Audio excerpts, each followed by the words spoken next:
विद्यार्थी मित्रांनो, स्वागत आहे तुमचं गणित शिकूया या यूट्यूब चॅनलमध्ये.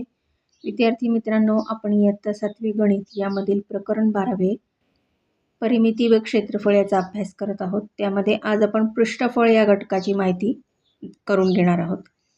चला तर मग आजच्या व्हिडिओला आपण सुरुवात करूयात. इथे पृष्ठफळाचं सूत्र काय आहे ते बघा. कोणत्याही किंवा व्याख्या काय आहे, सूत्र म्हणण्यापेक्षा व्याख्या काय आहे ते बघा. कोणत्याही त्रिमितीय वस्तूच्या सर्व पृष्ठभागांच्या क्षेत्रफळांची बेरीज म्हणजे त्या वस्तूचे पृष्ठफळ असते. आता इथे इष्टिकाचिती म्हणजे ही जी आकृती आहे त्या आकृतीला इष्टिकाचिती असं म्हणतात. ही आकृती तुम्ही घरामध्ये कुठे कुठे बघितलेली आहे. तर आपला जो डबा असतो, टिफिन आणतो आपण, जेवणाचा टिफिन असतो तो या आकाराचा असतो. काडेपेटीसुद्धा या आकाराची असते. आपल्या वर्गामध्ये जे डस्टर असतं ते सुद्धा या आकाराचं असतं. म्हणजे या आकाराच्या ज्या काही गोष्टी आहेत त्यांना काय म्हणतात, इष्टिकाचिती. मग तिचं जे पृष्ठफळ आहे तर इष्टिकाचितीला किती पृष्ठ असतात? 6 पृष्ठ असतात. एक वरचं एक खालचं, बाजूची 2 आणि या बाजूचं आणि या बाजूचं अशी मिळून 6 पृष्ठ असतात, जी तुम्ही बघू शकता. डस्टरची सुद्धा त्याचप्रमाणे असतात. डब्याची पण जसा चपटा डबा असतो आडवा लांबट त्याचा, आणि काडेपेटीची सुद्धा याच प्रकारे असतं. तर मग आता इष्टिकाचितीची वैशिष्ट्य जर म्हटली तर ती आहेत, इष्टिकाचितीला 6 पृष्ठे असतात. प्रत्येक पृष्ठ आयताकार असते. इथे या आकृतीवरून तुमच्या लक्षात येईल बघा. समोरासमोरील आयताकार पृष्ठाचे क्षेत्रफळ समान असते. प्रत्येक कड तिला जोडणाऱ्या इतर 2 कडांना लंब असते. इष्टिकाचितीच्या आडव्या पृष्ठाची लांबी एलने व रुंदी बीने दाखवू,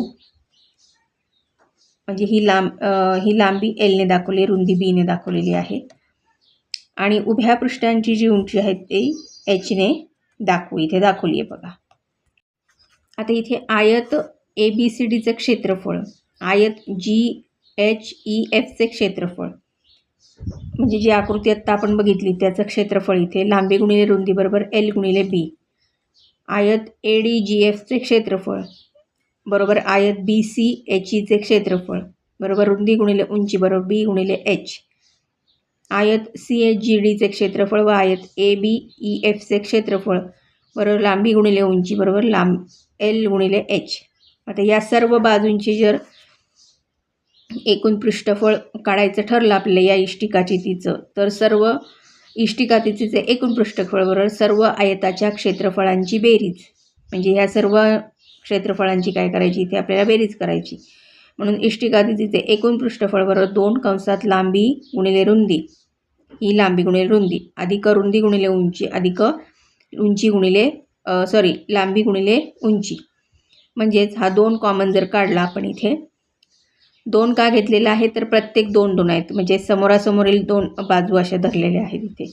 तर L गुणिले B अधिक B गुणिले H अधिक L गुणिले H बरोबर 2 गुणिले LB अधिक BH अधिक LH.